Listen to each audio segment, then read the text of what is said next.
Hello friends. यूपीएचईएससी में chemistry के interview के समय जो डेमो टीचिंग से संबंधित जो टॉपिक्स हैं उनको लेकर के मैं आया हूं और मैं ये बताना चाहता हूं कि इंटरव्यू पैनल के सामने हमें डेमो टीचिंग किस तरह से करनी चाहिए। तो आज का हमारा टॉपिक है प्रोटॉन एनएमआर स्पेक्ट्रोस्कोपी।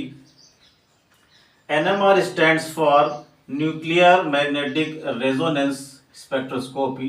इसके नाम से ही हमें पता चल जाता है कि कहीं ना कहीं एक मैग्नेटिक न्यूक्लियाई है जिसको एक्सटर्नल मैग्नेटिक फील्ड में रखा जाता है और उस पर रेडिएशंस डाली जाती हैं। रेडिएशंस रेडियो फ्रीक्वेंसीज के रूप में जो डाली जाती हैं तो हमें एक एब्जॉर्प्शन स्पेक्ट्रा मिलता है, that is called the NMR spectra. Now इसके अंतर्गत हम चार बातों को पढ़ेंगे।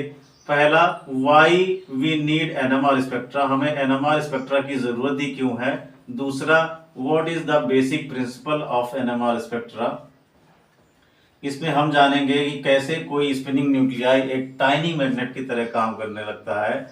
तीसरी बात हम ये समझेंगे कि कौन कौन से ऐसे न्यूक्लियाई हैं जो NMR एक्टिव हैं, क्या सभी न्यूक्लियाई NMR एक्टिव होते हैं।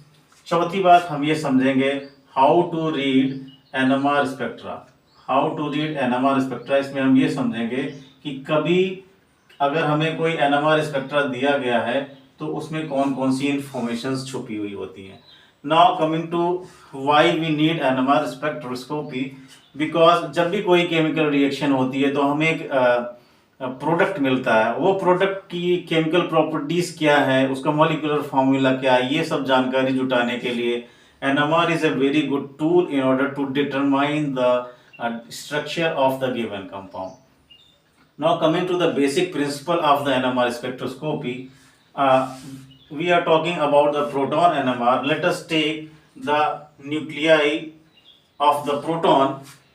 प्रोटॉन की न्यूक्लियाई में केवल एक प्रोटॉन होता है, that is the positively charge, और इसके चारों तरफ ऑर्बिटल्स में एक इलेक्ट्रॉन होता है जो कि spinning as well as the orbiting motion, दोनों तरह की मोशन करता रहता है। ये न्यूक्लियाई भी स्पिनिंग मोशन करता है। अगर कोई भी चार्ज बॉडी अगर स्पिन करे तो वो एक मैग्नेट की तरह बिहेव करने लगती है।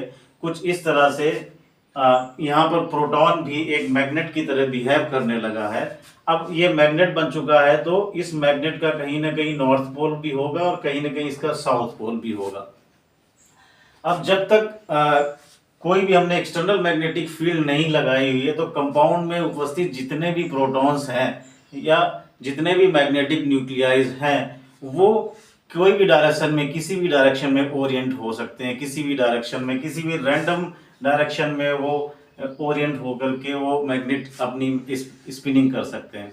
लेकिन जैसे ही हम NMR में एक एक्सटर्नल मैग्नेटिक फील्ड लगाते हैं, ये जो मैग्नेटिक फील्ड है ये कुछ काफ़ी स्ट्रेंथ की होती है। अगर हम ये एक्सटर्नल मैग्नेटिक फील्ड इसमें अप्लाई करते हैं तो most of the magnetic nuclei है जो वो अपने आप को इसके साथ अलाइन कर लेते हैं। This is the most stable position. इसे ग्राउंड स्टेट भी कहते हैं क्योंकि इसमें जो टाइनी मैग्नेट है उसका नॉर्थ पोल इसके साउथ पोल के साथ अट्रैक्शन की स्टेट में है, इसलिए ये मोस्ट स्टेबल पोजीशन है। इसको हम NMR की भाषा में अल्फा स्टेट भी बोलते हैं।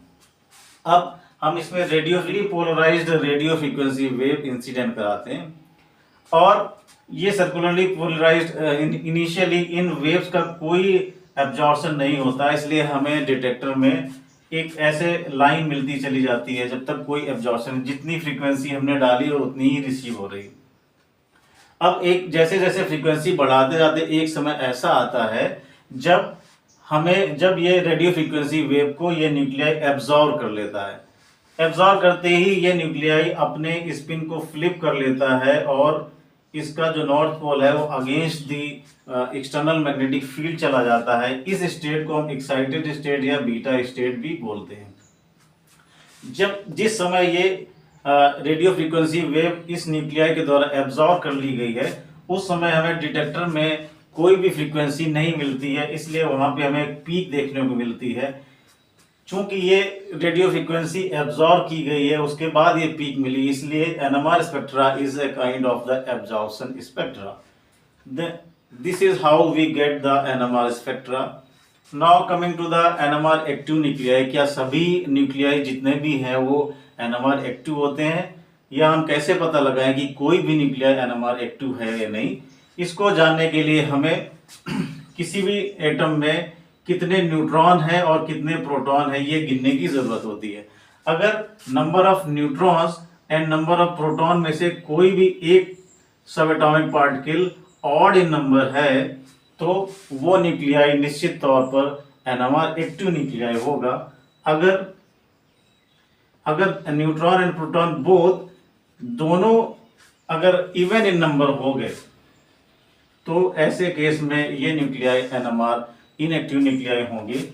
एग्जाम्पल के तौर पे हमने ऑक्सीजन को ले लिया. ऑक्सीजन में नंबर ऑफ प्रोटॉन्स भी 8 हैं और नंबर ऑफ न्यूट्रॉन्स भी 8 हैं, इसलिए ये एनएमआर इनएक्टिव न्यूक्लियाई है. जबकि कार्बन 13 ये एनएमआर एक्टिव न्यूक्लियाई है.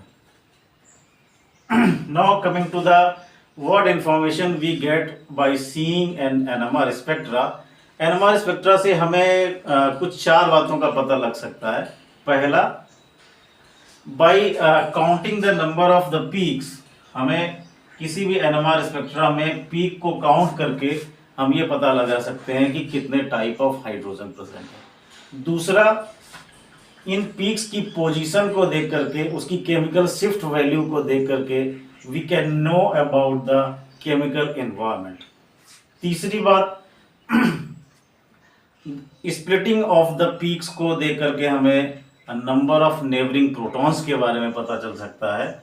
चौथी बात, कपलिंग कांस्टेंट वैल्यू को देख करके हमें उसका spatial arrangement of the protons और स्टीरियो के बारे में पता चलता है.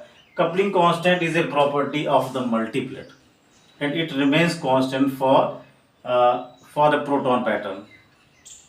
Thank you.